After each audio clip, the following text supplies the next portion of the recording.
Donc, bac, physique-chimie, métropole, 17 juin 2025, exercice 2, petit 1, question 3. On avait déjà répondu à la question 2, où on nous avait demandé d'écrire une équation de désintégration qui est indiquée ici, entre RB et SR, et il y avait production d'un électron. Voilà, c'était la particule qui a été libérée. Donc on doit avoir égalité des masses et égalité des charges. Donc les charges c'est en bas, les masses c'est en haut pour écrire cette équation de désintégration. Et dans la question 3, on nous demandait de préciser à quel type de désintégration correspond cette transformation nucléaire, donc celle que l'on vient de voir ici. Donc ce qu'il faut savoir, c'est qu'il y a généralement trois types de désintégration nucléaire à le connaître. Cela dépend de la particule qui est formée lors de cette désintégration.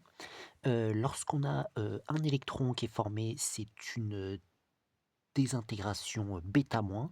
Quand on a un positon, c'est-à-dire en quelque sorte un électron positif, c'est-à-dire qu'ici à la place que ce soit -1, c'est +1, il y a toujours 0 en haut, ça s'appelle un positon, et dans ce cas-là, c'est une désintégration β+.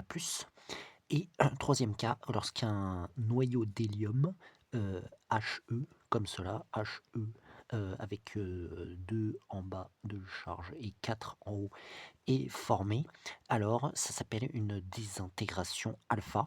Voilà. Donc dans notre situation, on a un électron qui est libéré, et par conséquent, ça s'appellera une désintégration β-.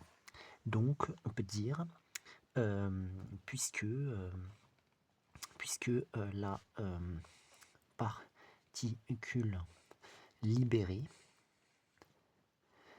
particule libérée, est E-1, 0, c'est-à-dire un électron qui n'a pas de masse et qui a une charge négative, voilà, alors la transformation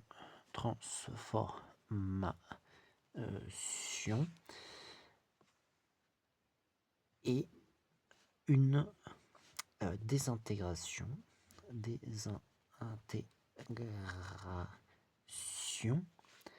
bêta moins.